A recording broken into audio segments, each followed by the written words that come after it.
večer.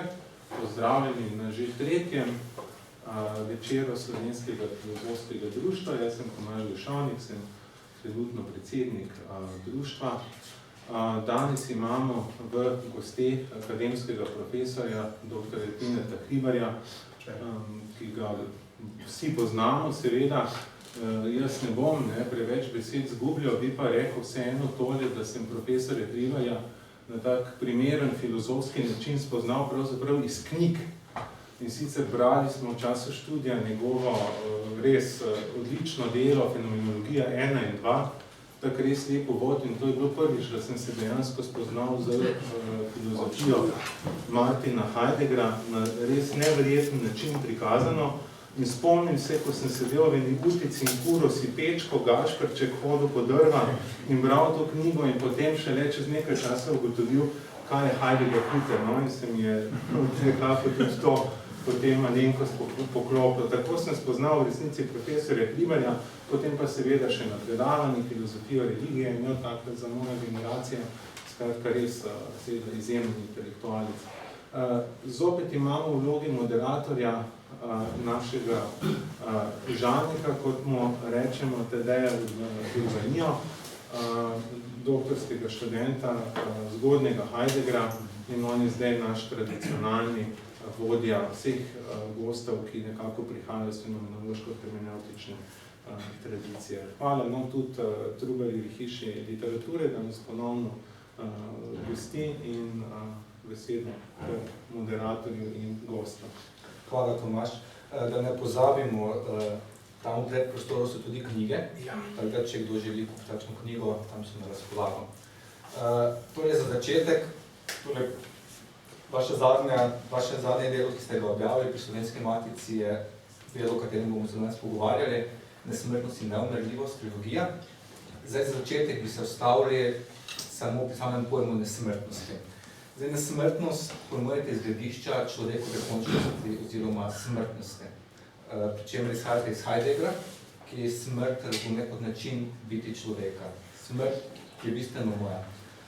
Nihče ne more umreti namesto mene. Ali to pomeni tudi obratno? Je tudi nesmrtnost lahko samo bistveno moja, če mene ni, ali ima smrtnost potem še kakšen smisel? Mene konkretno. Torej, nesmrtnost, če izhajamo iz tega, da pač nas tli želja po nesmrtnosti, seveda lahko ugotovimo, da je podobno kot filozofija. Bog, ki vse ve, ne more biti filozof, kot je že, oziroma ne, ni treba, da bi bil filozof, kot je že Aristotel gotov, ne. Filozofi smo lahko samo končna bitja, ki iščemo vednost, ki nismo vse vedni, ne. Ravno tako Bog, če je na smrti, nima želje po nesmrtnosti. Tako da prav ta želja po nesmrtnosti izhaja iz naše končnosti, se pravi iz naše smrtnosti. In to pomeni, da v pravem pomenu smrtnik, se pravi bitje, ki razume smrt in more v njegovi biti zato biti samo, lahko samo človek. Se tega zaveda. To kmetje dobro vejo, človek umre, žival pogine.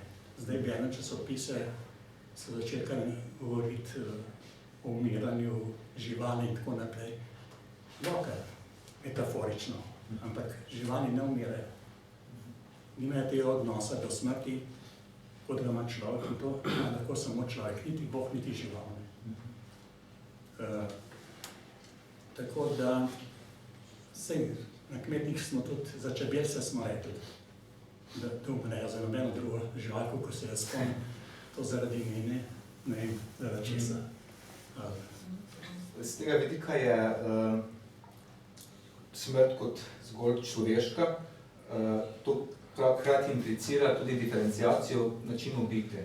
Torej, žival je na drugačen način kot bit, ampak potem, kot človek, ampak potem to z vidika vsakdanje govorice, kot ste rekli, ko rečemo, človek umre, žival pogine, ali ta diferenciacija ima tudi vrednostni predznak? Ne, to sta popolna dve ravni, ker človek umira od rojstva naprej. Nikdar ni preveč mlad, prester, čaka ga smrt v vsakem primeru in je od rojstva naprej v razmerju do te smrti. Žival pač ni v takšnem razmerju. Zato, če smo strogi, sploh ne moramo govoriti o človeku kot smrtniku, namreč v odnosu do nesmrtnikov. Glede na Heideggerjevo četverje imamo zemljo, nebo, človeka kot smrtnika in bogove kot nesmrtnike. Sploh ne moramo govoriti o strogem pomenu mišljenja o človeku kot smrtniku, če se tega ne zaveda. Zato Heidegger govori tudi o tem, ko govori o posebnem Bogu, da nas to zavedanje, samozavedanje človeka kot smrtnika še ne čaka. Tako da, kot ste rekli, smrt je eksistencial, se pravi način biti, seveda način biti, ki je lasten samo človeku. Ko smo že to bi zdaj še podaril, mar se kdo me vpraša, zakaj pa na smrtnost pa ne umrli, vse to je isto. Še ta prva lektorica, da sem mi to dal, ne hotel čakati eno teh besed. Vse dosti. Ni dosti, ker to pa vidimo, zato sem pa šel skozi celo zgodovino, od šamanstva pa do današnjih znanstvenih. Vidimo, kako se je to spreminja. Želja po neumrljivosti je zelo stara, najmanj 4000 let, se pravi, od Gilgame še naprej. On se je zaželel neumrljivost. Zato je iskal rožo čudotvorno, ki bi mu to neumrljivost zagotovila. Po pa stoletja ni bilo nič, šele v krščanstvu se spet skozi Pavla porodi ta zamisel o neumrljivosti. In sicer s to predstavljamo, ko je Kristus umrl in vstal, šel na nebeso in tako naprej, je obljubil, da se bo vrnil. Tako imenovani drugi prehod, paralizija.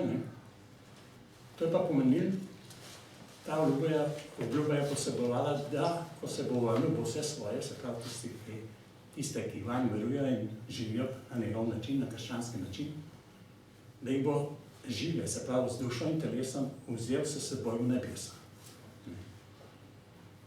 In to v 40 letih je bila ta vera zelo močna.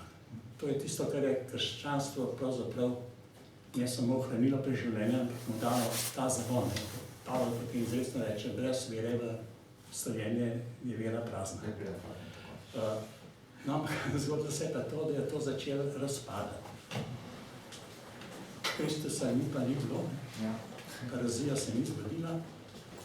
In kaj se je zgodilo? Nekateri so to čakali, da bo živi prišli na nebeso z dušo in telesom, so ta čas umrli.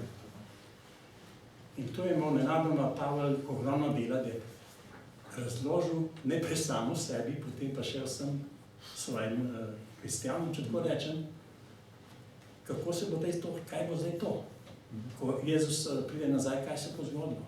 A bo oni, ki so umrli, pač ostali tam trupla v zemlji in tako naprej.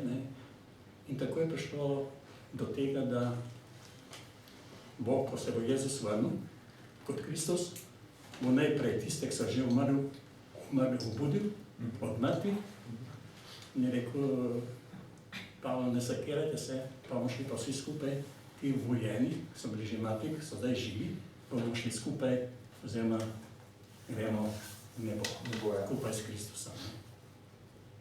Ker to se čakalo tako rekoč na jutri, najprej, potem en teden, pa ni bilo en teden, mesec okrog pa ni bilo Kristusa. Eno leto še zmerno, 10 let, to je pa že prehodno. Tako da prvo pismo je pismo Tesaloničanom od Pavla, ki je bil prisiljen, da to začne reševati to zadevo. Prej izgleda je gladko teklo, niso bila potrebna pisma. Potem pa imamo tem, ki jih je že predolgo po raznih krajih tam okrog, po Grčiji, skratka po Turčiji in tako naprej, Efes in podobno, in mora nekako temeljiti, zakaj ni, oziroma kaj se bo zgodilo, niti ne zakaj ne, to se še ni sprašlo. Ampak kaj se bo zgodilo, ko bo vendarle prišel. Še zmeri v trdni veri bo. Vsak čas lahko pride, kot tak po noči, kadarkoli treba biti pripravljen. To se ni zgodilo. In to je bila prva faza, se pravi, šlo je za neumrljivost, brez umestne smrti. To je temeljna razlika. Neumrljivost je želja po podaljšanju življenja v večno življenje. Brez prehoda skozi smrt. Nesmrtnost je pa posmrtna neumrljivost, če tako rečem. Se pravi, posmrtna nesmrtnost, ki se zgodi, ko že umremo. In potem je še to zelo hitro, čez 54 leta, potem popelje, se pravi, čez 4 leta v pismo Poričanov, da ja, res bo Kristus šel, še zmeraj verujemo in bomo šli skupaj v nebesa z dušo in telesom, ampak ne s tem telesom, kateri smo zdaj, ampak temu prav duhovno telo. Pričemer ostro razlikuje natančno med telesom, duhom in dušo. Se pravi, tudi ne duševno telo. Se pravi, ker duša je pač tisto, kar daje življenjska sila. Ne ta življenjska sila, ampak kot duhovno telo. Zdaj, kaj je to, kjer napovede? Najbolj banalno, če tako rečem, je potem razlaga Tomaža Akvinskega. On je vse sistematiziral točno v okviru, točno povedal. In pri njemu sem dobil čisto enostavno razlago, kaj je duhovno telo, ki v nebese bojo zdaj samo duhovna telesa, ne ta naša telesa. Piše tam v sumi, ne. Ja, to je pa takrat, kadar je telo popolnoma pokorno duhu, mišljenju. Misel, duh obvladuje telo in to je duhovno telo. Po njem. Pripravljal sigurno ni šlo za to, je šlo za nekaj drugega. No, ampak je ta premik, da zdaj, ko bo obuditev od mrtvih, ne bo šlo tisto telo, ker je pa spet to triljan zahtevo, ampak bo to že prespremenjeno. Neko drugačno telo, čeprav telo, ampak neko duhovno telo je neopisljivo pravzaprav. Ne? Še zmeraj je pa telo. Potem tretja faza, še vse priplatano, pa pride do ločitve duše in telesa. Ne? Njena smrtna samo duša, to je pa pobral seveda od Platona in tako naprej. Ne? Pa baš, ko umre človek, gre duša zdaj že na drugi svet, seveda, in to potem pride še zmeraj v okviru, ampak Pavlove šole, ampak ne več pri Pavlu. Pavel je potem čez 10 let, se pravi v času pisma Rimljanom, da te pisma imamo strogo po nastanku, potem sploh razumemo ta razvoj. Če začnemo s pismom Rimljanom, kolikor je objavljen v Novi zavezi, ne bomo nič našli, ker je vse pomešano. Ker tu pa nastopi, bi rekel, ne depresija, ne, ampak, a pa deprimiranost, ampak, bi rekel, nek resentiment, neka vdanost usoda, skratka. Ker bo pa bo, pravi Pavel. Ali bom pa šel v nebesa neposredno ali ne, to je odvisno od Boga. Temu prav seveda Božje usmiljenje, ne usoda, ampak skratka predal se je v neko resignacijo, če tako rečem, ne depresijo, ampak resignacija pa sigurna. Njegovi učenci pa grejo, to je pa že, tako rekoč, 5. faza, gre pa še korak naprej, ne, pa čista to vstajenje, popolnoma spremenjen vstajenje se zgodi s krstom, ni treba, da se Bog sploh vrne, parazijo loka, ker črtamo ali pa odmaknemo, že sam krst pomeni duhovno vstajenje, ne, zdaj je pa za duhovno vstajenje teles, koliko je bilo prvotno, mislim, ampak duhovno vstajenje in to nas bo peljalo do nas, ne, pa če berete te naše predloge, dogmatično teologijo in tako naprej, pa človek takoj, ko umre, ne, gre njegova duša, bodi si v nebesa, bodi si v pekel, bodi si v vice, ne, se pravi, že vse odločen. Čemu potem druga parazija? Vsebinsko gledano, ne. Zato tudi danes praktično nihče več tega ne pričakuje, realno, ne, kolikor je za so živo željo, kot so prvotni kristjani. In to se pravi, ta želja po neumrljivosti, ne, je bilo, skratka, Gilgameš 4000, pred 4000 leti, pred 2000 leti Pavel in prvotnih kristjanov, in zdaj se bo ponovno ta želja pa sformira skozi sodobno-znanosti hoče stvar neumrljiva človeka.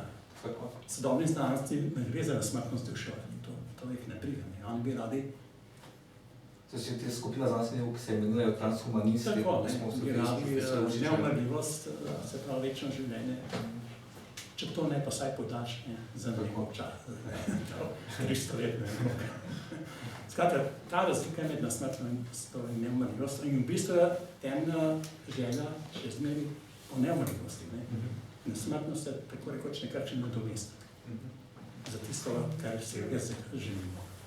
Čeprav se zdaj že pojavlja, kot vidimo, tudi že nasičenost, zgleda, ko dosežeš 100 let, nisi več tako zainteresiran. Bi kar umrl. To je pa spet nekaj popolnoma na vzdušje, definitivno, kaj bi bile. Definitivno, kaj tako bi lahko rekli, ja. Saj delom.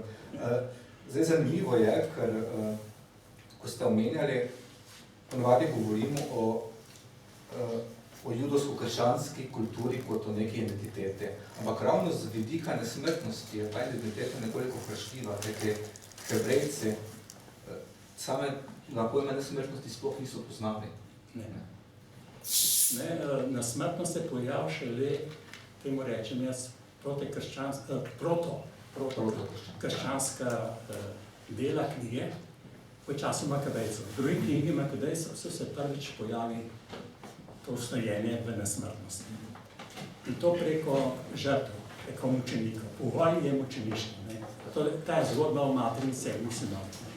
Vsi sinovi umrejo mučeniške smrti in so potem direktno vzeti v nebesi. To je potem krščanstvo pobralo, ampak ne v času Pavla, ampak še v času v drugem stoletju. Ko se je začelo preganjanje kristjanov in so potem rekli, dobro, tisto je umre mučeniške smrti, pa ni treba čakati na stojenje. Na drugi Jezus prehod pošel kot žrtev takoj v nebes. Je pa in že Pavel upelje v tej tretji fazi, ker le iščejo odgovor, zakaj ne pride Jezus, kdo je kriv, zakaj ne drži obljube, a je on, a smo mi krivi, in so potem prevzeli kriv do nas. In potem Pavel začne zagovarjati tezo o trpinčenju, o samotrpinčenju telesa. Kot kazen, kot je smrtna kazen za ne vem kaj, pač za to grešnost. Tako je, ne bi bila tudi ta odloh peruzije neke vrste kazen in to lahko zdaj dobimo. In tako se potem dobi skozi stoletja celo serijo raznih načinov samotrpinčenja. Od puščavnikov do danes se, mislim, da zares trpinčijo, samotrpinčijo samo člani Opus Dei. Imajo pač te verige, bičanja in kaj vse. Premika to še zmeraj. To je pa španska varianta. Drugače pa, skratka, to je odzivanje prijama v krščanstvu. To trpinčenje, trpljenje, poveličevanje trpljenja kot nadomestek za to, da se bomo s tem predolgo vstopil v nebeso, tega prvotno krščanstvo nima. Če berete Tesaloničana, prvo pismo, tega not ni. Pavel govori o ljubezni do bližnjega, proti razdolženosti, proti prešuštvu in skratka te etične zadeve, nekaj pa ne govori o samokaznovanju. To se potem počasi formira. Tudi sama vloga pasivna je pravzaprav poudarjena v evangeliji, ki so mlajša besedila kot samo Pavlova pisma. Tukaj se že kaže, da najstarejše besedilo je prav to pismo Tesaloničanov iz leta 50. Evangeliji so potem nastali od glavno okrog leta 70, pa 90, še zdaj debata teče, da je nastal evangelij po Janezu pa Apokalipsa. Eni postavljajo na začetek, na konec prvega stoletja, eni celo drugega stoletja, eni celo na konec drugega stoletja. In se vidi ta razvoj od agnosticizma potem v krščanstvo in podobno. Se sam pojem nesmrtnosti tudi spremeni samo pojmovanje smrti. Recimo pri Platonu v apologiji Sokrat jemlje svojo obsodbo v bistvu kot nagrado, ker ga čaka v bistvu blaženost v nebesi. Ampak na neki točki Platon to slikovno stranstvo preslika na to stranstvo. Postane potem ta funkcija nesmrtnosti duše, je to bolj v funkciji Platonove politologije in njegove pedagogike? Ja, to pa izhaja, da pač on ima moment reinkarnacije. In to je potem bistveno spremenine. To se ta duša se vrača ima neke izkušnje, če se jih zaveda, ne, in to potem neposredno deluje v državi, ne. Ima politične posledice, ampak to so še zmeri, ki se je omenil Sokrata, ne. Ja. Sokrat ima on je prvi Paskalovec, ne. Ja. Stava na Boga, ne. A se splača staviti na Boga, ne. Vemo, kakšna je stava, ne. Če Bog obstaja, krasno, ne. Ja. Dobro, da sem to naredil, če pa ne, pa nimam kaj izgubiti. Nimam kaj izgubiti, tako. In to ima še Sokrat. V eni izmed teh treh, ne. Apologija, pa še vesta. Prav, ja, da bom umrl, v redu, da če ni nič, pa pač ni nič, ne. Ja. Če pa bo, pa upam, da bom prišel v ta blaženo njegovo ime, pač pravi narkovaj, ne. In kako, tle je zanimivo, kako so se potem predstavljali, kaj je vsebina te nesmrtnosti, ne. Sokrat kot filozof, ne, kaj je pričakoval? On si je zamislil ta raj, ne, oziroma tisto hatniki, ne, kot klub filozofov. Ne? On je pozabil, da bo potem vse veden, recimo, ne, da bo naravni božanstvo, da ne bo filozof, ampak se želi filozof razpravljati kot vse življenje, se zamislim klub filozofov, ne. Če pogledamo zdaj nazaj, ne, naprej, ne, recimo Baltazar, ne, je še zdaj bil Miha med tem, da bi zaradi Boga, ne, ampak da bi tudi raziskoval, kaj so drugi v nebesih, kakšno je njihovo življenje, pa še zmeraj da vednost. To je ta strah pred dolgočasjem v nebesih. Strah pred dolgočasjem, pa zagotavljam, ne bo dal, če se bomo tam poročevali drugega, pa se menjavali stališča in tako naprej, ne. Naš rode, ne, se pa zamislil kot plažo, kot na morju, ne, ker uživamo sonce, vse, dobro, tam še 100-krat, pa 1000-krat lepše. Skratka, vsak ima svoje predstave. Lepo, ne, sej. Če ti da to neko veselje državljena, zakaj pa? Se ta podoba monstranca pri Platonu, pa pri krščanstvu si je dokaj podobna, pa vendar se s krščanstvom potem, vsaj od Avguština dalje, zgodi en veliki premik, to je stvarjenje iz nič. Platonov demiurg še preoblikuje ustvarjeno stvar med tem, ko Bog kot stvarnik stvari ustvari. Kaj to pomeni za življenje, ko ga gledamo v zračnem gledalu nesmrtnosti? Ja, najprej, zakaj je prišlo do tega spet. Ja. Če bereš zaporedno spet, da imamo vse te tekste v slovenščini v glavnem že, ne? Je šlo za strahotno tekmovanje med kristjani in pa filozofi. Kdo je boljši, kdo bolj pozna življenja, kdo bolj ve, kaj je Bog in vse to stvari, ne? In je prišlo do prestižnega vprašanja potem, ne? Dobro. Platon govori o demiurgu, ne? V čem je razlika med Platonom in demiurgom in našim Bogom? Torej, v vsakem primeru mora naš Bog boljš biti od tega filozofskega Boga. V čem je tisto, kar je boljše, ne? Se moramo zdaj ozreti, kako je pri Platonu, ne? Pri Platonu v Timaju. Namreč mi imamo predstavo, da je Platon enoten, da obstaja nek sistem. Obstaja neka rdeča linija, ampak vsako delo je drugačno. Država ima druge probleme in pride do neke stopnje, potem sofist, nekaj Timaj spet čist novega, nekaj novega, očitno že pod vplivom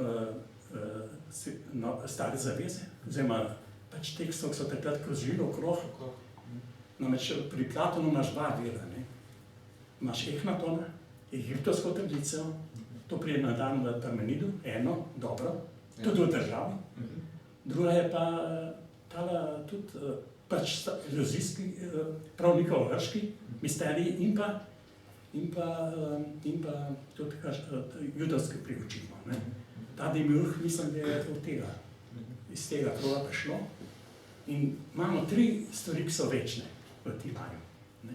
To je demiurg, potem je Hora, snov, ki pa ni samo snov, to ni ideja Aristotela, to je nekakšna divja prav narava, ki je živa zadeva.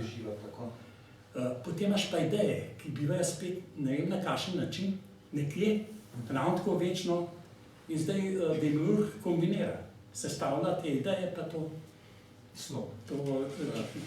prav naravo. Iz tega ustvari vidnega Boga. Kozmos kot lepo, vesolje, lepo urejeno, vse to je za njega vidni Bog. Medtem ko je demiurg ne vidni Bog, ampak podložen, bi rekel, ideji dobrega.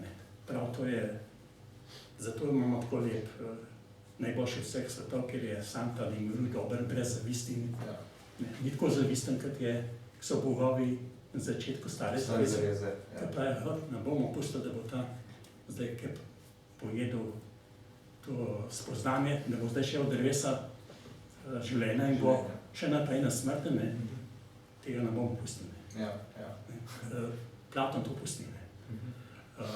No, skratka, tle je ta sklop, ki se potem pa spreminja. Prvi sprememba je to, sem rekel, da se skozi razvija. Kje so v državi Platone ideje? Ali vemo, kje so? Ne vemo, Sploh kakšna je struktura. Platon nekaj naredi, pa kar neha.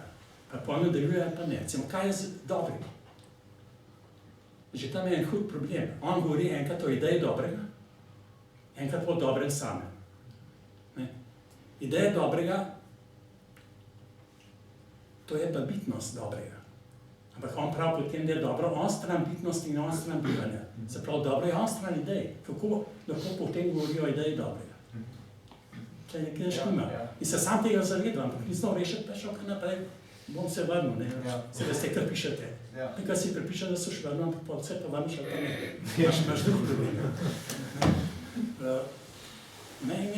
In kaj narediti potem krščanstvo? Mimo, sem bral tekste v Stojkih, Zenon sem bral, da je bil iz Žid, iz teh obrobij trgovskih, tako da je Stojki so očitno bili pod močnim vplivom že prevoda septakvinte in tako naprej. Skratka, ta povzaj so bili veliko tesnejši, kot smo si nekdaj predstavili. No in kaj se je zdaj zgodilo najprej v krščanstvu, da so se te ideje preselile, oziroma so jih pač vstavili v Božji, če tako rečemo, Božje glavo. To so Božje misli, Božji načrt. To je bila prva poteza, ločitev, skratka, ideje zdaj natavajo nekaj, kaj se jim, to so Božje glavi, kot Božji načrt. To je bil prvi ta samozavesten korak, bi rekel, krščanstva proti grški filozofiji. Drugi korak pa, demiurg je odvisen in od idej in od snovi, naš Bog ni ničesar odvisen. Torej, nas bo ustvaril iz nič. Ne iz snovi. Če berete te tekste, vidite, da ta stvarjenje, stvarstvo in tako naprej se še lepo uveljavlja. Platon in Avguštin, pa še Tomaž Akvinski govorijo proizvajanju, poeziji, produkcija. Vse so te izraze. Ni bilo še fiksirano, koliko danes ostro razlikujemo stvarjenje, ne kot proizvajanje iz nič, in pa drugačne oblike izdelovanja in tako naprej. No, to je bil zdaj absolutno vsemogočni Bog. Boljši do vseh drugih. Samo kaj je pa s tem potegnil je pa osnovno idejo demiurga. Demiurg je pri Platonu tehnik. Se ozira na ideje, kot mizar, in proizvede cel svet, vesolje, na podoben način, kot mizar proizvede mizo. In to se potem vleče do najnice, vse zadnje, do Boga kot arhitekta, pa kot geometra, pa celo kot urarja in vse te stvari. To je vse tehnična zadeva. Se pravi, Avguštin potem to na absoluten način upelje in je povzročil vso to samopačnost v bistvu človeka, po Ničeju, ker Niče je rekel, Bog ima to, zdaj smo pa mi na vas. In zdaj človek vse prevzame te apetite, ki so prej pripadali Bogu, in hoče biti vse mogoče. To je ta sodobna znanstva. To je tudi prišlo do te faze, ko hočeš človeka ustvariti iz nič. Tako rekoč iz nič. Se pravi, je povzročil v bistvu vse te probleme, ki jih nam danes ponuja tehnični svet. Zato, da ne govorimo o drugih stvari, kaj vse zagrešil v Avguštin. No, pa ne veš, danes sem bo časa, in taj drugič. To, da se mora sodobna teologija absolutno distancirati od Avguština, pa še bolj zagovarjanje trpljenja otrok. Najhujš pa je, kot veste, ne ubijaj. Da je treba pa ljudi obsoditi na smrt, zločince, to je takrat to splošno priznanje. Kdo naj ideje ubije te ljudi? Sodniki ne prav. Tomaša Knist. Je pa tudi tist okrog njega, ne. Pa tudi moji prijatelji, ne. Sploh ni dobro, da človek ubije. Čeprav imaš taki ljudi, ne, tam on prvič izpostavi, kaj je rabel. To je krvoločno bitje že po naravi, ne. Bi ubijal tudi zastonj, brez plačila, skratka tega človeka, ki je rabel totalno delati. In seveda potem ne more druge vključiti v ta mehanizem. In kakšno rešitev mislite, da najde? Podobno, kot so Španci spet najdli nikoli, pa pa naj bil najbolj krut v Avguštini. Prav dobro, to ne bo človek delal. Človek ne ubije, to je greh. Bomo pa vzgojili take krvoločne pse, ker bojo te ljudi raztrgali. A se zamislite? Mislim, to nam danes postaja šele jasno, ko je papež Frančišek odpravil smrtno kazen. Dokler da smrtna kazen samoumevna, to ni tako razumno, kaj je to. Je v bistvu Avguštin zločinske zadeve zagovarjal. Poleg tega še kraje, golfijo, vse, kar hočeš. V imenu cilja, ki posvečuje sredstva. In to je seveda, ta vrsta razvoj je šel naprej. Prej smo rekli o trpinčenju in tako naprej. Mogoče se malkina vrnila, ko so že na tej točki, skozi je bilo vprašanje, zakaj mora človek umreti. Vse te prvotne mitologije iščejo odgovor, kdo je kriv. Imaš našteto zgodbe, ena najbolj taka prijetna je Levi-Strauss jo ima v svojih mitologikih, Maja iz Indonezije. So bili bogovi, takrat so bili še blizu, oblaki pa vse. In so zdaj človeku ponujali razne stvari. Je bilo odvisno od človeka, kaj bo izbral. In so spuščali po vrvici dol. In so spuščali kamen. So rekli, tega imam dosti okrog, zakaj bi grešil. Kamen. Dobro, pa je pa spustil banano. So pred njim požarili banane. Jaz so rekli, vidite, kaj ste se izbrali. To zadevo, ki zgnije, nam bi kamen izbrali, ki je neuničljiv, ki je trden, in bi bili nasmrtni. Vi ste krivi, ne? Ravno tako pri Gilgamešu, ne? On se je boril tam vse sorte premagal, strašne bitke in tako naprej. Pa je le dobil to rožo čitotvorno, ne? In gre, jaz da jo takoj pojedel, je bil tako željen, da se v prvi študent vrgel to, odložil rožo, čudotvorno pil, tecaj pa kača, pripožgala to rožo, Gilgameš je zapravil neumljivost, kača je pa postala nesmrtna, ne? To je ta prelevitev, ne? Kot kača bi se človek lahko levil vsako leto, ne? In bi ostal na ta način neumrljiv, ne? Tako da kača ima dvojno vlogo, ne? Ni samo zlo, koliko hudič, ne? Kot za pohujševalca pa zaprevac, kot v stari zavezi, ampak je prvotno ima dvojno vlogo. Šamani imajo te obleke vse s kačami, s trkovi, ki pomenijo eno nesmrtnost, ne? In seveda tudi smrt. Neposredno povezana smrt in nesmrtnost, ne pri kači. Se pravi dobro in zlo. No, in potem, ko je prišla ta problem druge paralizije. Skratka, tudi danes na to smrtno kazen, ker je Bog človek mora umreti za tega knjigo poslušen pokore, ne, da bomo kaznovali smrtno kaznijo. To, ker papež, zato jaz govorim o Frančišku, o teološki revoluciji. S tem, ko je on katekizijsko prepovedal smrtno kazen. Na celotne zgodbe svetopisanske vrži na oljuč. Bojo morali teologi način razložiti, ne koliko verjamem, ker zdaj, zakaj je Bog odločil se za smrtno kazen, obsodil človeka na smrt. Še hujše pa z drugo smrtjo. Sveto pismo se začne in neha s smrtjo. Pa ne samo s smrtjo, s smrtno kaznijo. Prva je smrtna kazen, pač to, da je bil človek potencialno neumrljiv, pač je naredil ta greh, ni poslušal Boga, preveč radovedeno se zame, preveč filozofsko, da treba odrezati to na živce, je bila to kazen.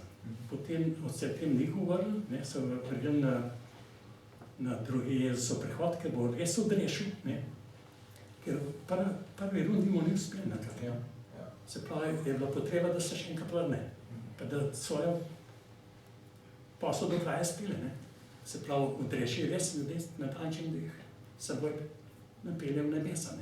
In potem se ta razvijal vprašanje krivde, je zmeri bolj rasno. Tako da na koncu, že v apokalipsi, se izmišljajo še eno smrtno kazen. Apokalipsa se konča s tako imenovano drugo smrtjo. To je še ena smrtna kazen. Se pravi, Sveto pismo se začne in konča s smrtno kazen. Kaj pomeni ta druga smrtna kazen? Ta druga smrtna kazen je, oziroma druga smrt, to je obsodba na posmrtno življenje v peklu.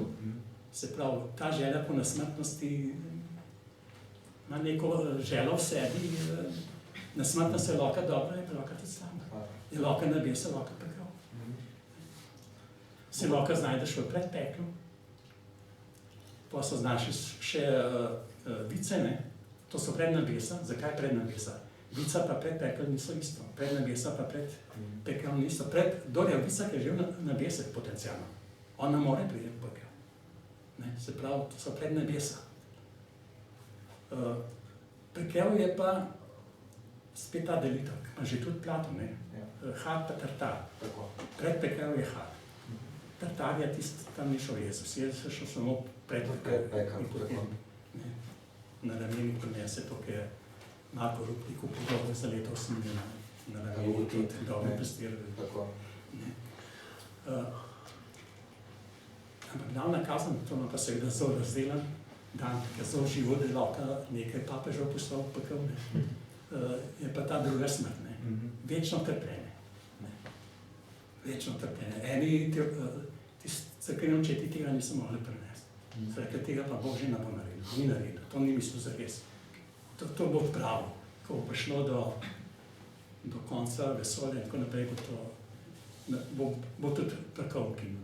Ampak to on zaenkrat še zmeraj da, ta pekel. Čeprav pravi, da tega ni treba več razumeti prostorsko, ampak kot stanje.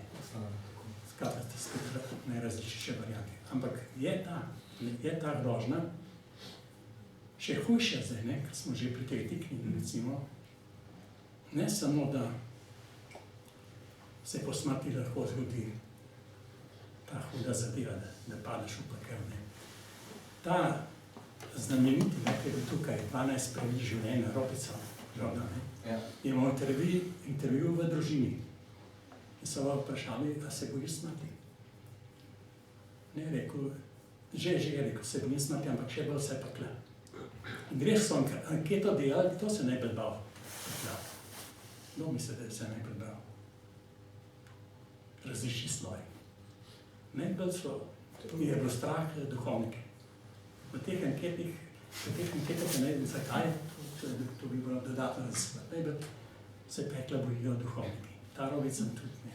Ampak pri Robiconu ni to tako zanimivo.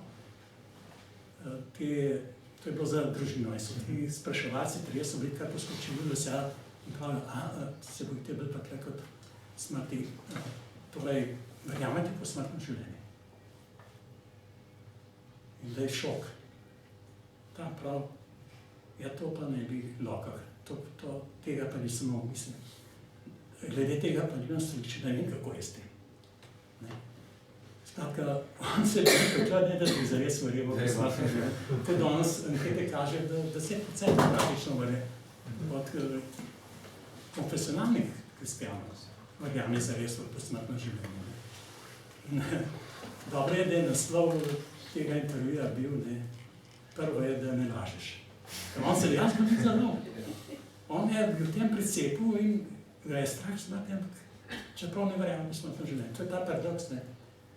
Ta dvomeno, kako že prisoten pri Gilgam Skozi, zakaj bi šel pri izvornjaka, če imaš pred sabo zel nesmrtnosti? Ja, saj, skratka, te stvari so zelo, zelo odprte. Niso tako dogmatsko fiksirane, kot nam ponovadi predstavljajo. Ne nam že preplateno, ne, ponovadi govorimo o metafiziki. Metafizika je dvoslojna. Imaš fiziko in metafiziko, se pravi čutno in načutno. Imaš potem ta fizični svet, ne, katera prispodoba je votlina, ne, ogenj, imaš ideje in človeka, se pravi izgled, slovenski prevod za ideje je izgled in pogled. Pogled se ravna po izgledu, se pravi po ideji, ampak da se sploh ujame pogled za izgledom, rabijo ogenj. To je v votlini, ne. Potem je kot se te osvobodi, eden izmed teh, ki so vklenjeni v tej jami, pride na površje, je tam, so stvari, niso sence, ne, so stvari še zmeraj s svojim izgledom, kot posnetki idej, in na drugi strani še zmeraj pogled, ampak kot umno, ne. Se pravi, načutno, ne, se pravi načutni pogled, kot umni pogled, ne, ki vidi v stvarih, da so te lepo posnetki idej, ne. In to omogoča sonce. To smo na ravni metafizike. Se pravi, imamo čutno in načutno. In v ta sklop metafizike spada ideja dobrega. Pa potem imaš pa dobro samo, ki je pa tretja faza, ki pa ni metafizika, ampak je mistika, ne. In to razvija samo na nekaterih mestih Platon v Sedmem pismu izrecno, ne. Se pravi, imamo še eno fazo, ni samo čutno, načutno, ampak je tudi nadumno. Ne, oziroma, nadumno, ne. Mistika kot nadumno, ni samo nadčutnost, ne. Tega recimo Heidegger nekako je spregledal. In še vrsta drugih filozofov seveda, ne. Danes je pa to zelo aktualizirano. Ja. Zdaj ta, kot so omenili, to pri Platonom, razliko med fiziko in metafiziko, ta razlika se s krščanstvom in z idejo stvarjenja iz nič še poglobi. Ampak sodobna teologija se zdi, da hoče ta prepad premostiti z idejo ljubezni.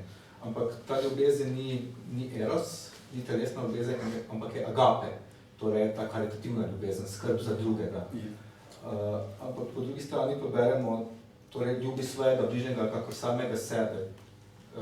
Ali je možna agape brez erosa? Eros v Svetem pismu tudi označil kot samoljubje. Ne? Je možna ta torej karitativna ljubezen brez samoljubje? Ljubi svojega bližnjega kakor samega sebe. Torej bom najprej čisto svoje stališče.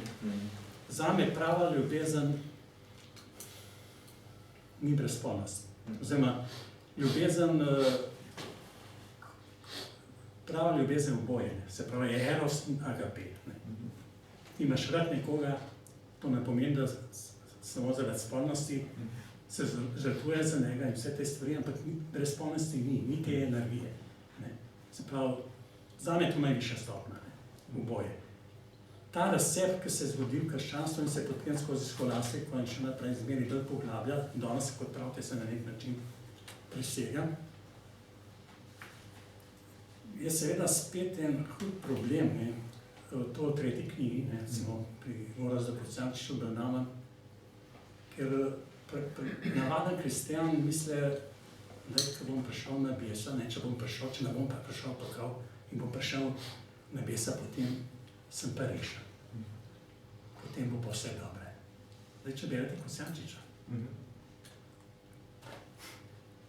Ravno zaradi tega stvarjenja iz nič, absolutno vse mogoče. Bog mi lahko vsak poniči. Iz tega, da je vse mogoče, ne samo, da lahko vsak hip ustvari, kar hoče, ampak vsak vse to, kar je lahko tudi uniči. Potem je tudi duša, smrtna samo še nebesi, lahko isto ne. Po Kocijančiču se veliko narediti, kot se je že zgodilo. Lucifer, to je bil super angel, najlepši, najpametnejši, in ga Bog izvrže, izobči.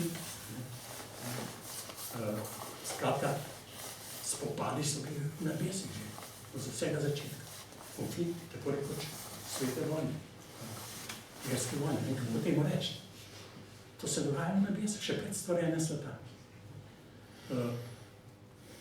In po Kosjančiču zdaj tudi človek ni siguren, kaj bo na onem svetu. Tudi ta naloga Bog uniči. Daj, zakaj? To je nov problem. Kaj pa človeku v nebesih pride na misel, da bi ne moral Bog uničiti? Recimo, povem samo za Tomaža Kvinskega, ker vemo zdaj, kako se on nebesa predstavlja. To je tako otroče, zabavno, lepo še vse, on prav tako. Ko bo Bog vse obudil od mrtvih, po paraziji, po koncu sveta, ko bojo vsa telesa ostala od mrtvih, zdaj mi ogromni probleme, kaj z Adamovim rebrom, komu zdaj pripada, to je Evi pravi. To je res med okolo 1000 Anglijev na policiji, to so ti problemi, zmišljeni, ampak dejansko, je pa tako rekel, vsi na nebesih ne bo starosti, ne bojo otroci, ne bojo starci. Vsi v nebesih bojo imeli Jezusovo starost, se pravi, bojo stari 33 let. Vsi v enaki starosti, ne bo odpravljena spolna razlika, se pravi, vsi bojo imeli spolne organe, pa tudi prebavila, skratka, nič ne bo izbrisano, ampak to se ne bo uporabljalo, zato ker ne bi se uporabljalo. To je, Ti nebeščani bojo super manekeni, krasni, najboljše leta, vse, super športniki, močni, telesa, krasna, imeli vse organe, ampak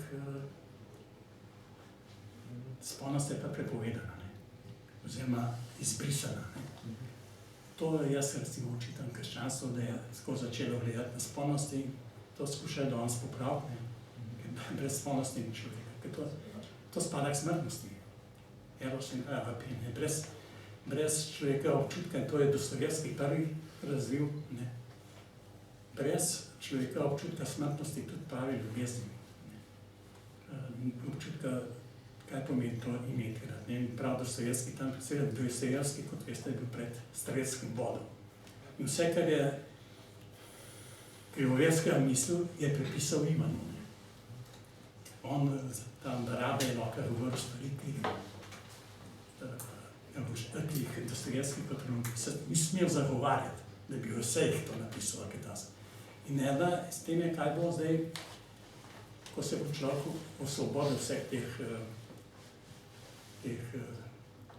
groženj krščanskih, vseh teh zvodb po trpljenju in tako naprej. Prav, tedaj človek ne bo več krepenil po stojenju, ampak to ne pomeni, da ne bo tisto bistveno pri njem ostalo. To je prav ta ljubezen, ki je ravno zato, ker je trenutna. To toliko bolj prava ljubezen, goreča ljubezen, brez pričakovanja, kaj bom te pač pustil, to ne gre mimo, bom pač v nebesih tisto ta prava ljubezen doživel. Ko to odpade, je vse osredotočeno na živeto življenje zdaj in tu. Tudi ljubezen zaživi na popolnoma dejanski, čisti način. To je ta Dostojevski, on je prvi to razvil. Je pa pripisujeno vse, ker ne mogoče, da bi on to takrat zagovarjal. In danes smo v teh obratih se kaže na razne načine, se je bilo kar zdaj te inovacije, ki jih opredeluje papež Frančišek. Ogromno jih je v teh kratkih časov, kar stoletja niso prišli na vrsto. Zanimiv je ta nek paradoks, po eni strani to odmikanje od življenja, po drugi strani pa to krčevito branjenje življenja, ki je to reducirano na čisto vegetativno raven, recimo, ko se postavi vprašanje splavanja, eutanazije. Eutanazija ne bi danes, ki je popolnoma kompleks, ki ga je bilo treba vsaj pol ure razvijati. bi pa to se začelo v ljubezni. Ne? Zdaj, za glavni evangelij ljubezni, tako rekoč, imajo Janezov evangelij. Ampak to je obenem evangelij, ki najbolj bruha sovraštvo. V največji meri bruha sovraštvo. Zato se bojte človeka, ki preveč govori o ljubezni. Kot tisti, ki se kar naprej sklicuje na etiko, vsak se mi je razkril kot ena neetična narava na vse zadnje. Ti, ki imajo te besede kar naprej na vse, kaj treba najbolj se bati. In to je pač tista znamenita. Kdor ljubi svoje življenje, ga bo izgubil. Kdor je sovraži, bo predobel. Ne to življenje, to živeto življenje, ampak tisto večno življenje. Se pravi, v imenu večnega življenja je treba sovražiti tu in zdaj življenja. Ne? In to ni samo to mesto. Imaš potem serijo vsaj 20 takih sovražnih, danes bi rekli sovražnih ognij, ker se zahteva sovraštvo. Recimo, pisma. Poleg evangelija po Janezu, imaš pisma in Bog kot ljubezen je v prvem pismu različen. Evangelij po Janezu nima, da besedno Bog je ljubezen, je v prvem pismu. In tam imaš spet to sovraštvo. Tam izresno naroča ta Janez. Kdo je ta Janez, je drug problem. Naroča ne sprejemati teh raznih krivih prerokov. Zapreti vrata. Jih izločati. Ker ljudje treba sovražati. Ker če dela s tem zločinci, bo sam postal zločinec. Skratka, to je ta ekskomunikacija. Zanimivo pa potem, da v drugem pismu pa zahteva ravno obratno. Oziroma zbege prav, nas noče sprejeti, nas noče brati mojeg sprejeti. Zapirajo vrata pred nami. In pred nami pa obrnil. Pred nas levica točno ve, kaj greši desnica, desnica točno ve, kaj greši levica, zase pa ne vidi nič. To se tudi zgodi že v teh prvih dveh pismih, Janezovih pismih. Kratka, ta napetost je skozi in mislim, da bo čas prišel, ko bo treba narediti neko razmejitev. Ker teh protislovnih trditev je ogromno. Se to profitira. Se to pismo ravno za tega takšen uspeh, ker imaš popolnoma protislovne stvari in se lahko objes vsak na kar mu pač paše. In to celo znotraj istih evangelijev. Najbolj znana je pač evangelij po Mateju, ker imaš te dve popolnoma kontrarne, protislovne, nasprotne, kontradiktorne zahtevi. Kdo bo prišel, kdo bo začel z mečem, bo z mečem pokončal. To zagovarja danes, bi rekel, golobi, teološki golobi. Ampak imaš v istem evangeliju imaš pa drugo pismo. Nisem prišel zato, da bi prinesel mir, ampak meč. To so pa jastrebi. In se obesijo na eno izjavo. Jastrebi, naši tudi klerikalni fundamentalisti, na drugi strani pa ti golobi, spravljivi in tako naprej, kako boje je v pismu. In bo treba enkrat razločiti. Samo, vi ste v tem evangeliju postavljena zahteva po razločitvi. Samo po razločitvi, ki je lahko dobra, ampak ne boste verjeli, v tem evangeliju najdemo tudi eno stvar, ki se danes kar naprej obnavlja. Izrecna izjava, citira Jezus reče. Kdor ni z nami, je proti meni. Kdor ni z nami, je proti nam. Tudi to je, vse imaš v evangeliju. Imaš ljubezen, do bližnjega ljubi bližnjega kako samega sebe. Ampak že to ne. Ljubi bližnjega kako... Ta izjava ljubezenska rape je v nasprotju s tisto, ki prav sovraži svoje življenje. Sovraži samega sebe kot nosilca nečesa. Se tudi ta agape, kot traditvena darovanska ljubezen v svoji najvišji obliki, kot pravi Levinas, umreti za nekoga, se manifestira tako na družbeni ravni, v odnosu do drugega, pa hkrati na religijski ravni, torej v odnosu do transcendence. Potem tukaj se hitro zgodi premik od umreti za do umoriti za nekoga. Recimo primer Izak. In Abraham. Ambrahovo žrtvovanje, ja. Ste me imenovali Levinasa tudi, ne? Jaz sem šel zdaj ponovno brati Levinasa z tega vidika, kar ste videli na začetku. Ne boste verjeli, on zagovarja Mojzesov masakr. Se pravi, bratomorni poboj. Pobitje po božjem naročilu. Levinas to zagovarja. In zagovarja celotno zgodovino izročanja vaše države. Kaj je to? Okupacije Palestine današnje, ne? Ker tako, ne? In Bog zahteva vse poklet, ne samo ljudje, živali, vse totalno uničiti, ne? Holokaust zahteva, ja. Holokaust, ja. To se bo moderna teologija, ne ta mali svet, kar je začel malo to smer, vsega fundamentalisti ga že napadajo, ne? Profesor dogmatike na teološki fakulteti, lekarni fundamentalisti ga že zmerijo na veliko, pa je samo malo odprl. Ja. Tudi Petkovšek je pristal, se je distanciral od tega genocidnega ukaza Jahve, ne? V tem smislu, da to je res bilo zgodovinske okoliščine, ampak to, kar je spet, se ima prav, ne?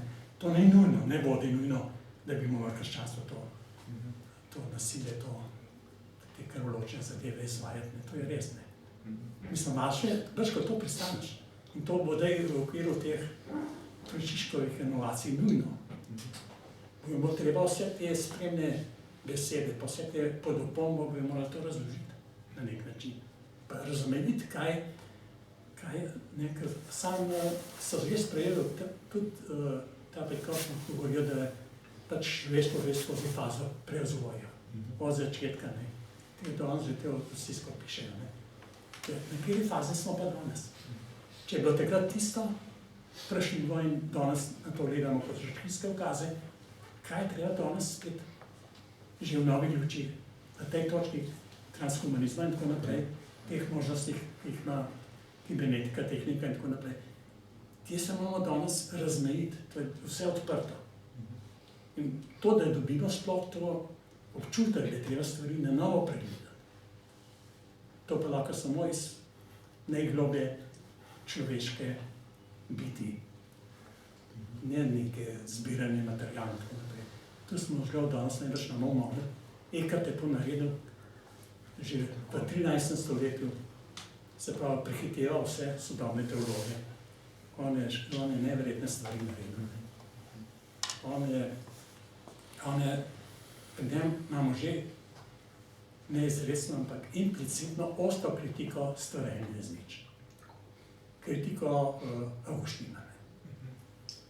Ker Ekart, kot sem rekel, sta dve tradiciji. Ena je egiptovska, ena je judovska.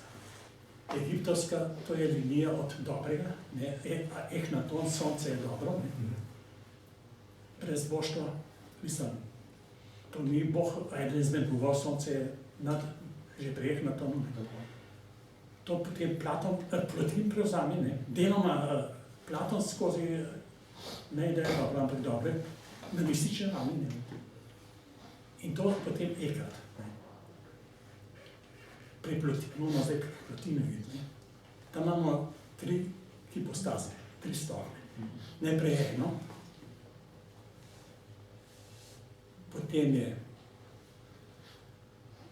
Bog, aristotelski Bog, ki je dvoje, ker je mišljenje mišljenja. Noeza in noema. Misel na mišljeno. To je že dvojica in to je aristotelski Bog, to je Bog. In to je sestop, spust enega na področje uma. Ena je na domu. In potem še en spust k duši. In kaj zdaj naredi Ekart? Ekart to sprejme in pravi, Bog in jaz sva na tej najgloblji ravni isto. Jaz sem Bog. Jaz sem tisti, ki sem na tvojih ustvaril Boga kot stvarnika, iz nič.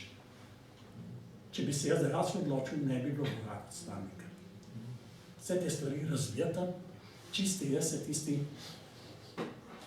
identičen z Bogom, se pravi z enim, to, kar je pri Plotinu, samo da enkrat celo v odnosu do Plotina, torej Avguština totalno povozi, Plotina pa obrne, ne. Ker mi razlagamo Plotina kot našo težno poboženje.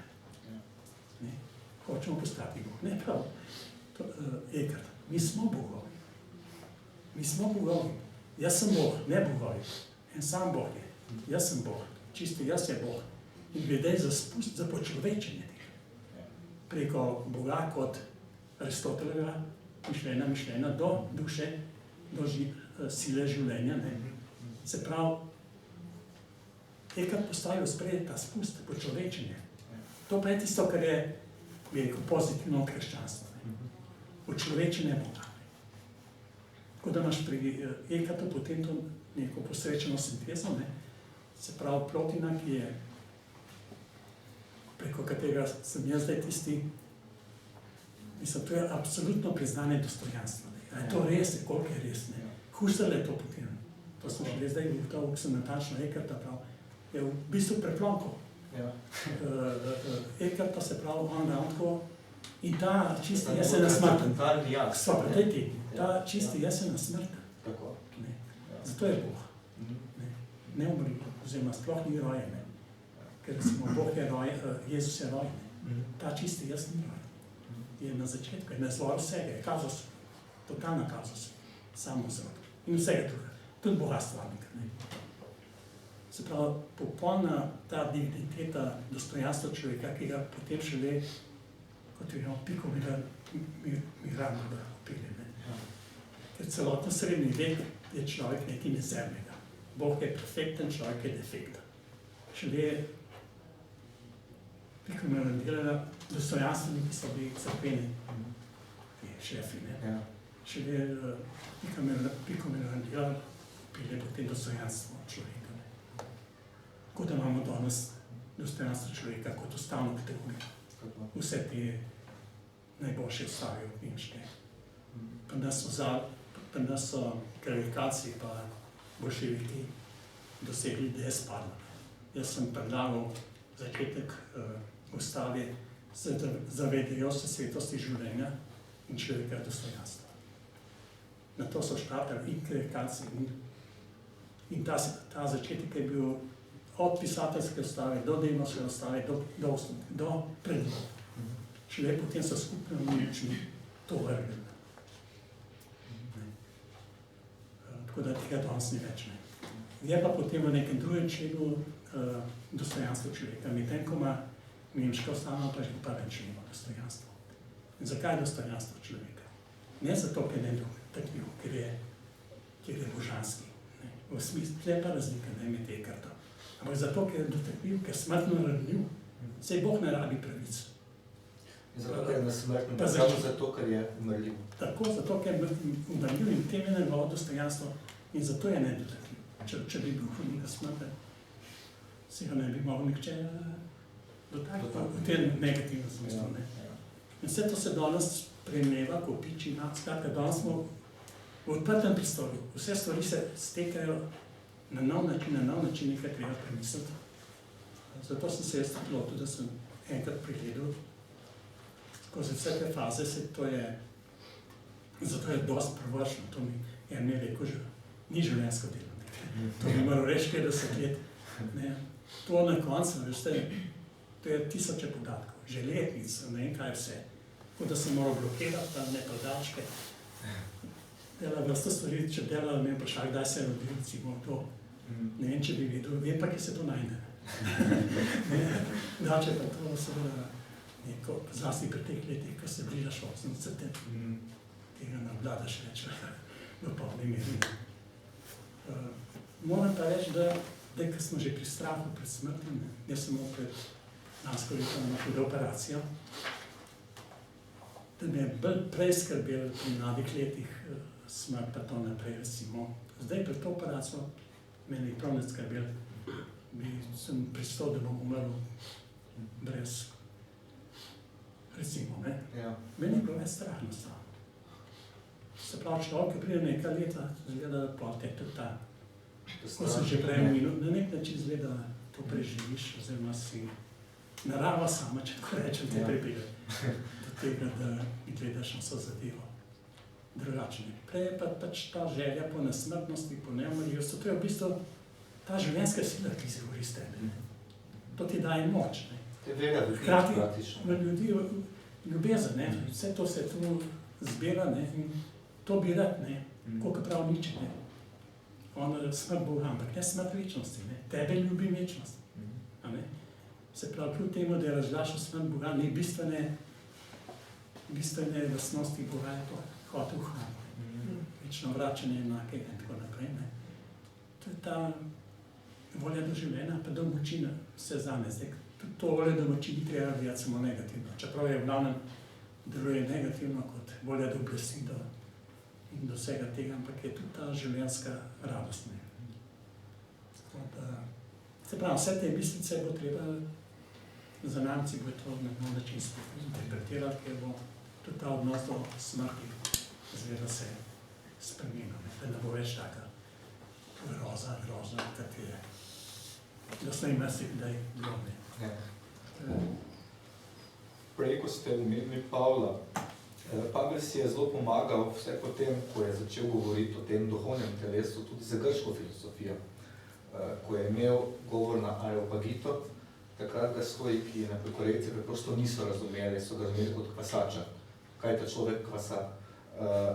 Ali je to nek paradigmatičen primer tega, zakaj pišete krščanska filozofija v narekovajih v knjigi?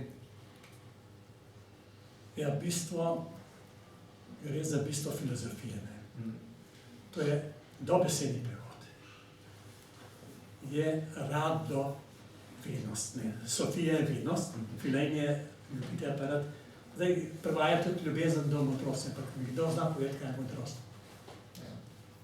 Mislim, kaj je ta modrost? Vse je to svetopisanska beseda in tako naprej, ampak veliko bolj doživeta je radovednost.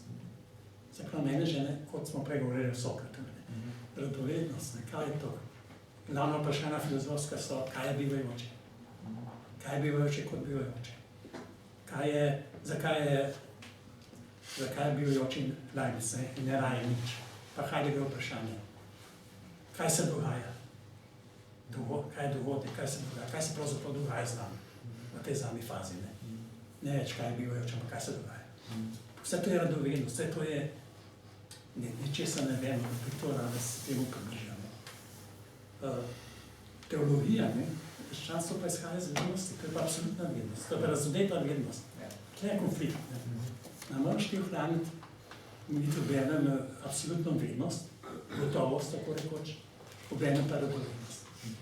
Ker naš to absolutno vednost ali pa ideologijo za vednost, potem je na živce vsaka radovednost. Te napusti primeru, to nekaj vrtaka naprej. Jaz bi rad vlado, imam svoje posle, kaj me ti zdaj kaj naprej dregaš, pa kaj je to. To tega ne. In tukaj je zdaj ta razkorak med filozofijo, se pravi ta konflikt, ki je permanenten. Zdaj da rečem, da je ta radovednost, da res se lahko zelo hitro zgubi nekaj. Da nekaj ravno je upravičen ugovor, nekaj je treba nehati. Tudi jaz sem nehal. Ja, zakaj? Ravno zato, ker zelo dobro poznam Heideggerja, kompletnega. In kaj je glavna misel, recimo, začetnih del? Biti časa. Problem skrbi, vesti, krivde, vse to. In pa odločitev. Treba se odločiti. To je glavna poanta biti časa, sprav glavnega Heideggerja dela izhodišča. Jaz to gledam. Ja že, treba se odločiti. Ampak odločitev za odločitev še ni odločitev. Ti moraš imeti nekaj, za kar se odločaš. Tukaj manjka vsebina. To je formalizem. On je ostal na čisti ravni formalizma. Kaj smo izgodili? Ko se bo treba res odločiti, se odločil za Hitlerja. Kapitalno napako. Mu ni pomagala nobena teorija skrbi, vestine in česa vsega, ker je napačno razumel odločitev. Treba se odločiti. Potem na stara leta še zmeraj na tem formalizmu. Posledi Bog. Biti pripravljen na pripravljenost. Pripravljenost na pripravljenost. To je nova formulacija, ampak še zmeraj ujeta v ta formalizem. Zato sem jaz potem našel oporo pri tem katoliškem teologu Kingu, ki so sicer tako kot mene varil z fakultete, katoliške, mene s partijske oziroma narkovanje, režimske. Tako on je to razvil, on je razvil koncept svetovnega etosa in 4 pravljen. Svetost življenja posvečena smrti, človekovo dostojanstvo in zlato pravilo etičnost. To, kar je v stari in novi zavezi, pa Konfucij vsi ti imajo zlato pravilo. To je vsebina. Ti se ne moreš, lahko se odloči za svetost za življenje, ne moreš se odločiti za odločitev, to je prazno. Zato sem jaz prešaltil na tej točki. To ne pomeni, da vse tisto ne velja, samo do neke meje.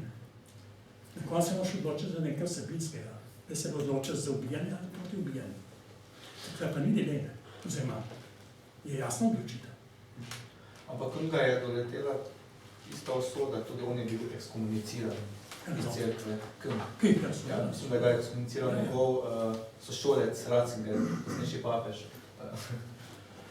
King je bil takoj povabljen za Rim na drugi vatikanski koncil in je Ramljerju pomagal, nekaj bil glavni katoliški teolog takrat, jezuit. In potem je na predlog, na Kingov predlog, so povabili še Ratzingerja. Brž, ko je Ratzinger splezal, Kinga ni bilo več. In to so ti pospetniki, jaz sem Ratzingerja za tipičnega pospetnika in zato je tudi plačal svojo ceno. Vse to vsak plača na nekaj načine. King bo postal ena figura, sigurno ena največja figura 20. stoletov, teologov ne. Ratzinger ne bo nekaj. Da je Frančišek 21. stoletje, to je pa korak, ker Frančišek je v bistvu nadaljuje Kinga. Kaj je glavne 3 stvari Frančiškove so?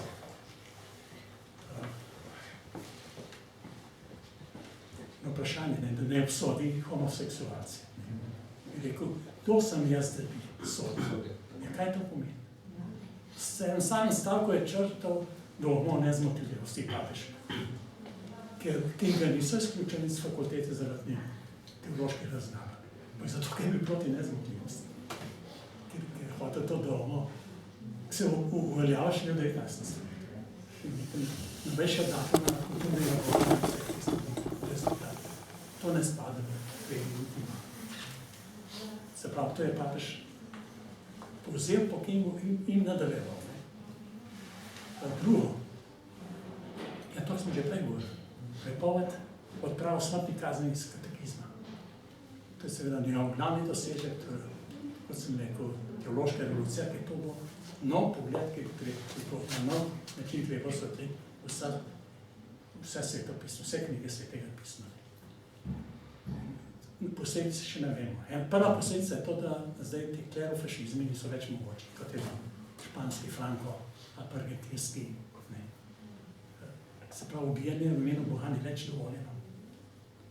Se ni možno izmisliti, komuniste pa lahko pobijamo, ker so brezbožce. Ne, nikoga ne smeš ubiti. To je taka huda sprememba, ne vem, kako bo zdaj delati tudi karieracija, fundamentalistov. Ampak kar še se strahotno napadil papeža. Jaz se čudno zdaj, da sploh še živ. Ker to ruši vse te apetite politične. No in tretja, kar pa niti Kingu ni prišlo na misel, je pa to, da papež predlaga spremembo Oče naša. Kdo dajkoli prišlo na misel, da bi lahko besedilo Oče naša spremenilo. Ne mogoče. To je bilo Božja beseda. Celo svetopismo Božja beseda, kaj šele Kristusova molitev. On je rekel, mislim, čim je spet sprememba na točki, ki je nevredna. Se pravi, ne moramo, ne vpelji nas izkušnjava. Kolikrat je Satan po pogodbi postavi z Boga Joba. Mi vpelja izkušnjava, tako da ima pobil otroke. Min glede, ta poboj otrok nikoga ne moti. To je bil zločin. Bog je dopustil. Se pravi, to bo treba spremeniti. Res so dolgo Job potem celo serijo novih otrok. Oni so mrtvi. Oni so bili mrtvi. Mrtvi zaradi stave. Ne? No, skratka, tudi to se bo treba spremeniti. Zdaj prav, papež ne, je Bog življenje tako, da bi mene pele v skušnjama. Zdaj pravi, ne pusti nas v skušnjama. To nam vidi smetna razlika, je to tam. Če samo to tri stvari, če nekaj papež, čisto osne. Na nek način je tudi problematičen ta del, ko govori, zgodi se tvoja volja, očetova volja, kajte očetova volja, torej kot podoba starozaveznega Boga, je bila zelo maščevalna volja, polna sovraštva. Imamo, deluje enega Boga, potem imamo peto Božjo zapoved, ne ubijaj, ampak če kršiš prvo, v imenu prve lahko ubiješ, lahko kršiš peto zapoved. Sem rekel, teološka revolucija. Kaj se s tem zgodilo, ko je odpravil smrtno kazen? In da tudi v imenu Boga ni dovoljno ubijati. Se pravi, če bi Bog rekel, kot je Abraham, vzemi nož pa zakoli svojega sina, vam tako odklal. Ne še lepo, da mi anđel za vsakega. Tako imamo odklal, da niso mesta. To je ta ogromna sprememba in to seveda potem pomeni, da seveda vse te slušnjave, preizkušanje na nek način so postavljene v oklepaje, v narekovaje, da s tem biti zelo previden, minimalno. Tako da, se pravim, te stvari se zdaj dogajajo, kateri domet nam še posebej jasno. Je pa res, da pa lahko zdaj povem še eno drugo stvar, sem se preveril te tekste, ne. Papeža Frančiška, ne. On zdaj pobira samo dobre stvari. Recimo, ne bo citiral, nisem prišel za to, da ni. Skratka, citira, kdo bo zmečen, začel bo zmečen. Končan. Tisto, smo prej govorili, ne pa drugo, ne. Nisem prišel, da bi prinesel mir, ampak meč, ne. In to dela sistematično, ne. Recimo zadnjo, za letošnjo to praznovanje mladinsko, ne. Je napisal knjigo Bohemia. To je sintagma iz Apokalipsa. Zakaj poudarjamo Apokalipso?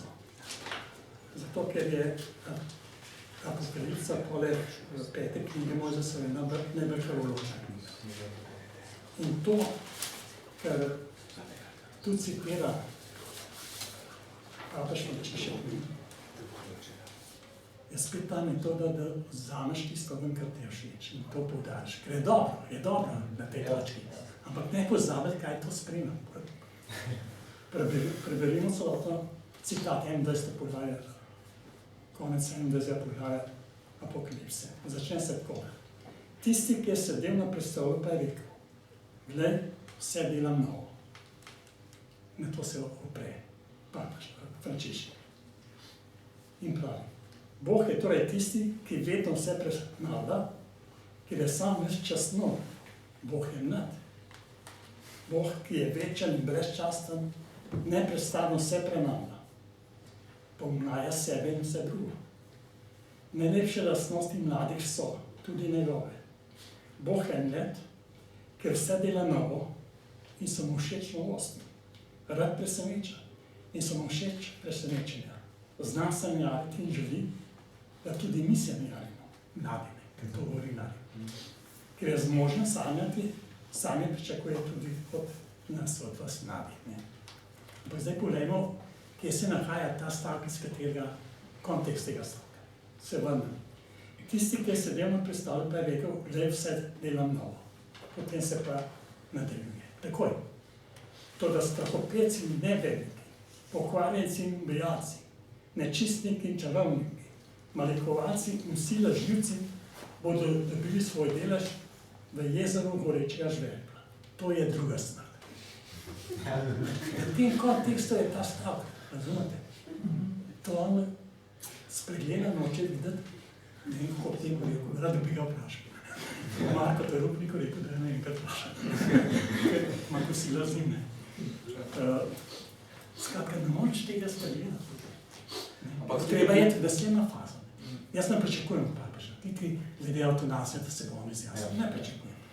Ampak čaka nas pa. Treba bo tako črpati.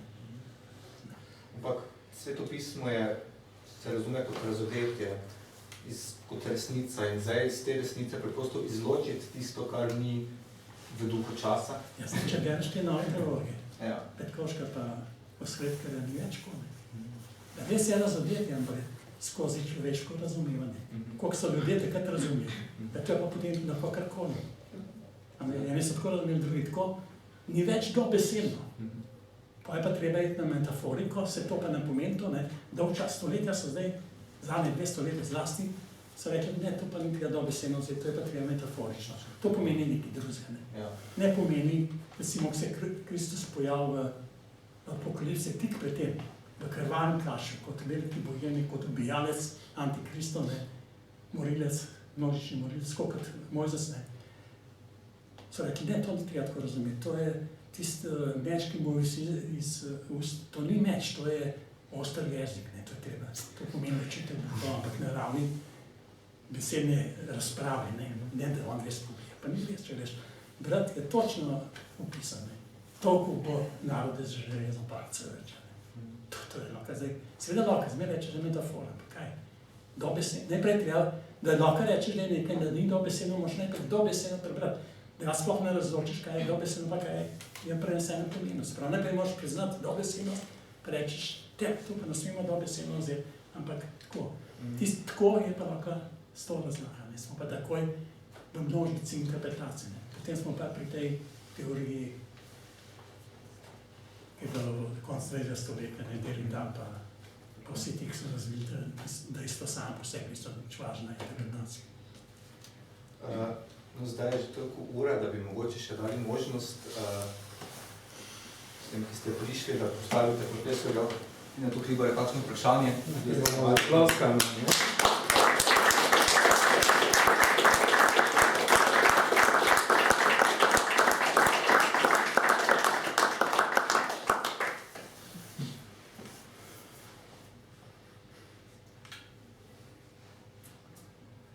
Jaz mislim, da je ključna, Marko Ušice, da je ključna zadeva, zdaj, če pač gremo od tega zadnjega dela nazaj, ne, se pravi, razumevanje hermeneutika Svetega pisma, ne, kaj je pravzaprav to, ne.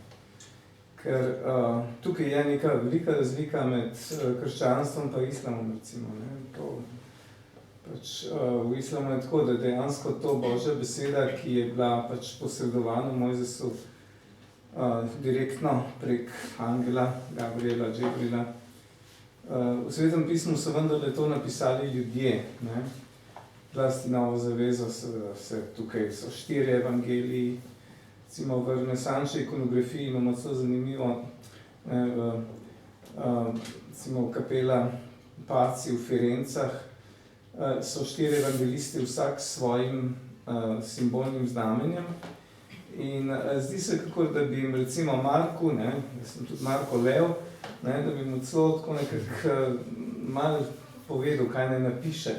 Pa pogledaš, ko vsak na svojo knjigo, ne, in tista knjiga je pravzaprav prazna, iz katere naj bi Lev bral. Ne. Tako da tukaj so zanimive take, ampak dobro, to so majhni detalji. Omenjen je bil Pico della Mirandola, ki se mi zdi zelo pomembna figura v začetek hermeneutike Svetega pisma, Stare zaveze. Njegov ta heptaplon, ne, to je bila razlaga 6 dni stvarjenja, ki je pravzaprav en od prvih mislecev, filozofov, razlagal stvarjenje ne kot neko, recimo danes bi temu rekli znanstveno ali pa faktično resnico, ampak kot nek, danes bi se rekli temu alegoričen simbolni diskurs. Ne.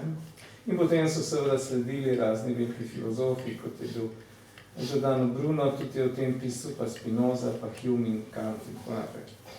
Zdaj, kje jaz tle vidim problem? To ni toliko mogoče vprašanje Tine, ampak kje jaz tle vidim problem? Ker o tem sem tudi sam pisal. Ne? Jaz mislim, da s časoma ta, po eni strani seveda ta simbolna, metaforična razlaga Svetega pisma nezadržno prodira. Da to je proces, ki se ga ne da ustaviti. In z tega stališča tudi recimo te antigonizmi se mi ne zdijo tako grozni, ker na vsezadnje, ne, v Svetem pismu je tako rekoč vse. Ne, imaš v istem evangeliju, oziroma v dveh različnih, ti si Mateja citiral, ne, se pravi, pa če nisi z nami, si proti nam, ne, potem imaš pa, mislim, da je v Luki, ne, pa en drug stavek, tisti, ki ni proti nam, je z nami, ne, ker je čisto neka druga logika. No, ampak problem te metaforizacije in tega se verjetno teologi nekako zavedajo, ne, je to, da kje je njena meja, ne. Ker recimo, da metaforiziramo apokalipso, ki je res grozljivo divjanje, pač zla in tako naprej. Ampak, dobro, to recimo tudi teologi verjetno nekje sprejemajo, da je to možno, ne? Vsaj tisti bolj golobi med njimi, ali kakorkoli jih imenujemo. Ne? Kaj pa samo Kristusovo vstajenje? Tle je zadeva upeta v realnost. To je tisti glavni upetost krščanstva v realnost, je to, da je Kristus res vstal. Zdaj, to, kdaj bo paruzija, pa to, kar ti pišeš, je zelo pomembno, ampak še bolj pomembno je, da je on sam vstal, se pravi od mrtvih, ne, pa recimo tudi, da je Lazarja obudil ali kakorkoli že, ampak da je sam vstal, ker to je tista obljuba za vse ostale. In to kristjan, jaz nisem konfesionalni kristjan, gledam, jaz sem en od tistih zunaj, kot bi rekel kolega Gorazd. Kristjan verjetno tega ne more sprejeti, ker ni več kristjan. Zdaj, tu je tisti glavni problem, ne, ki ga jaz vidim današnji tudi, ki se pa kaže v mnogih teh, rečemo, izvedenih problemih, s katerimi, pa zelo pomembnih zadevah, s katerimi se spopada tudi papež. Se popolnoma strinjam, mislim, da je to prednost krščanstva, ki se tako imenil, da ima vse te možnosti. To je odprta zadeva, za razliko od muslimanstva in tako naprej. Te druge religije so dosti imajo poljubljeno. Krščanstvo dejansko ne je bilo odprto do vseh. Je omogočilo vse. To, kar danes govorimo, je naslednji krščanstvo sigurno. Pa budizem, ne, tudi recimo, budizem je zelo odprt, ne, recimo v tej interpretaciji. Ja, zdaj, glede samega stojenja, se je spet grozna tema, zato se tudi nisva vprašanje tega čistega jeza, sem samo malo pisal, ker je tudi vera v nesmrtnost, oziroma neumrljivost. Husserl verjame, kot da je ta čisti jaz neumrljiv. Freud se zame pravi, da si na ravni nezavednika ne morem zamišljati smrti, da ne verjamem v smrt. Če to obrneš v pozitivno, se pravi verjamem v nesmrtnost. To je na ravni, na najgloblji ravni, na ravni nezavednika. Se pravi, to je v človeku. In ni treba, da to brišemo. Jaz nisem za to, da se to briše. Kdo verjame, sem prav vesel, da verjame. Ne, zakaj ne? Druga stvar je pa seveda zdaj, kako to na filozofski ravni razložiti. Husserl je stalni problem. Pri njemu sem jaz kot jaz konstituiram v svet, vse vesolje kot celoto pomenov. Ampak, on se to večkrat vpraša. Jaz sem tisti, ki cel svet konstituira, sem v tem smislu stvarnik, na ravni pomenov, fenomenov. Obenem sem pa del tega sveta. To je njegov glavni problem. Kot prejekar to še, tudi ne se on prav, to, kar on govori o čistem jazu, velja za čisti jaz, za um. To telesno bitje, pa to pa ni nesmrtno. Je pa smrtno. Zdaj, kako to dvoje skupaj, nesmrtni jaz, ki je v meni, ko se pravi, vse se človek ne more predstavljati smrti. Vse, kar si misli vključen smrti, je intencionalno, se pravi, je na ravni noezis noema. Mislim tisto, kar je mišljeno. Vse, kar se mislim v smrti in po smrtnosti, bomo nekrat, je v okviru tega, se pravi, v okviru misli. Tako ne spoj rečem, da bo tega konc. Se samo v okviru tega govorim. Tako da je to dejansko zelo odprto in tudi prihaja, da bi lahko je celkrat na tej ravni odprto. Se pravi, ne smemo nobenega filozofa pa filozofija gledati tako zaključen. Pri Platonu je ogromno stvari odprte. Pri vsakem prihaja, da ima še več faz, katerih je imel Platon. Vsaka faza bi zahtevala nek nov začetek. Tako da to je vse odprto. In to se strinjam. Tu je krščanstvo že na nek način to razseralo to odprtost. Sigurno. Ja, jaz imam samo eno, imam en komentar, pa kratek, pa eno vprašanje. Prvo bi se s komentarjem vezal na nekaj, kar ste popolnoma na začetku odgovorili, oziroma s čimer ste začeli to debato, Drugo bi se pa na to, kar je že profesor Uršič nekako začel, nekaj krščanstva. Prvo bi se mu rekel, a ni mogoče pri tej smrti, ne? Mislim, da je bil zelo sporen pojem že po Heideggerju naprej, ne? Vemo, da Levinasa ste že omenili.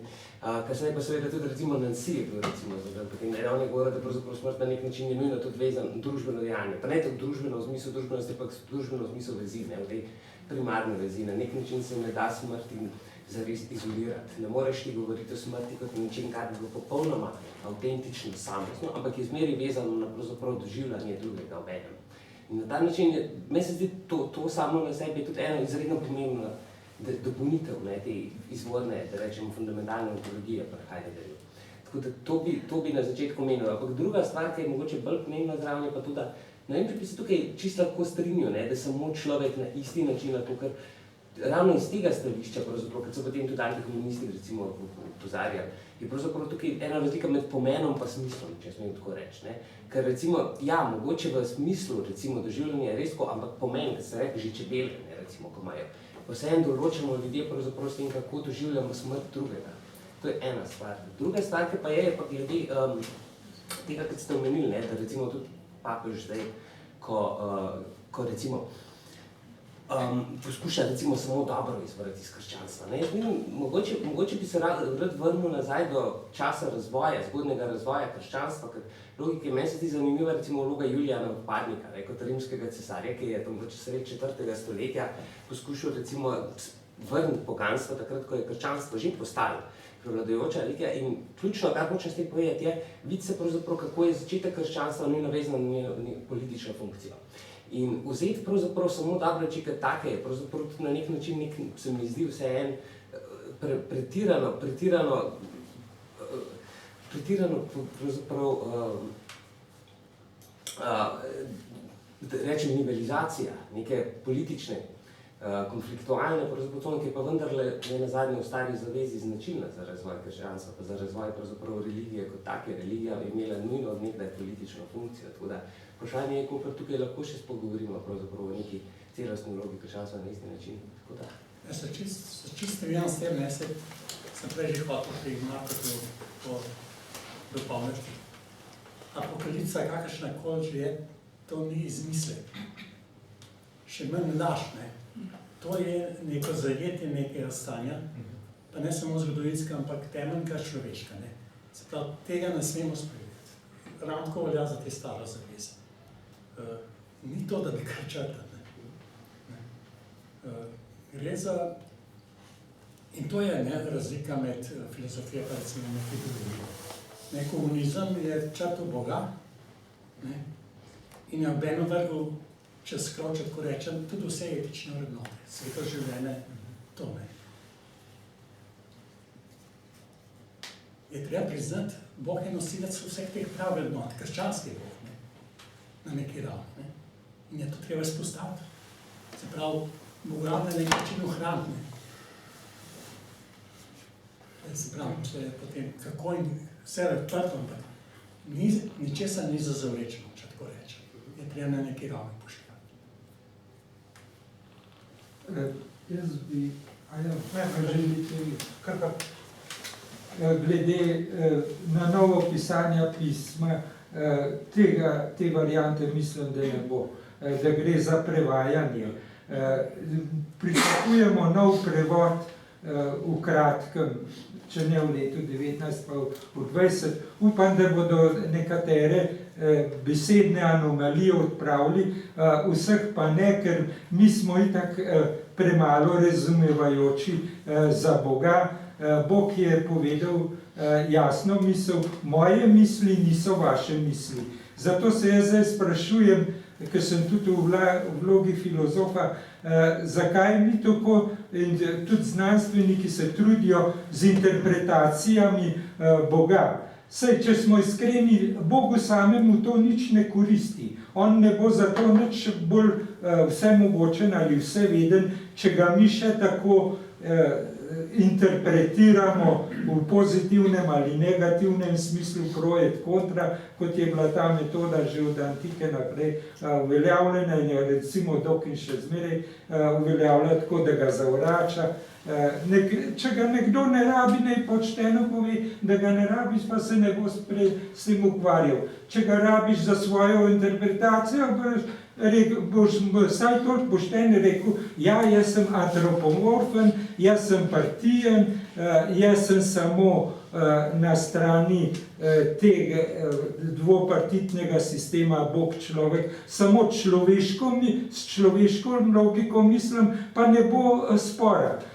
Tako da Boga jaz ne bi zadolževal, da ne bi se držal zakona neprotislovnosti in ne bi zapadil v paradokse, ker on pač več vidi in po svoji misli, mi to pogrešamo. To so želeli v okviru matematične logike, kakšen Leibniz ali pa Newton želeli, da bom Bog po matematično razmišljal ali pa Kant, da bo po človeško, nič tega ni.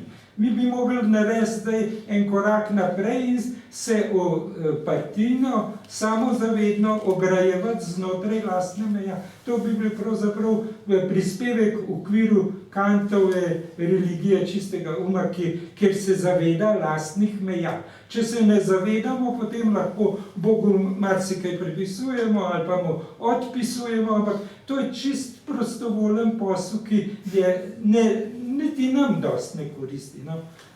Zato se jaz, mogoče imaš odgovor, zakaj toliko interpretacij. To se strinjam. Ja. Samo treba poštevati potem različne sfere. Ja. Vse to, kar si dela govoril, velja, če ostajamo v okviru vere. Če pa to prenesemo potem, bodi si na znanost, bodi si na politiko, se pa seveda vse spremeni. To, kar smo pa zdaj govorili, v okviru vere, seveda, je tako. Je samo vprašanje, kako bi to navezali na sodobno znanost, če govorite, da sodobna znanost si prizadeva podaljšati življenje in kakšni problemi se tukaj odpirajo? Ja, tukaj sem jaz bolj laik, šef strokovnjaka Marko Ušičon. In to lahko da me danes najbrž ni. Toliko časa smo že imamo omejitev napovestnih. To je vprašanje absolutno popolnoma odprto, se bo treba posebej. Martin bo rekla, kakšno. Ja, držalo smo že celo 10 minut čez čas startali problem naših večerov, ker se je debata zasuče na tak zanimiv način. Na začetku sem pozabil eksplicitno poudariti, da je ta pogovor bil zasnovan v sklopu trilogije, ki je šla pri Slovenski matici, potem je sicer tadej to poudaril in knjige so odzadaj, trilogija o nesmrtnosti in neumrljivosti. Tako da najlepša hvala profesorju Tinetu Hribarju, hvala tebi, pa seveda vsem vam, ki ste prišli.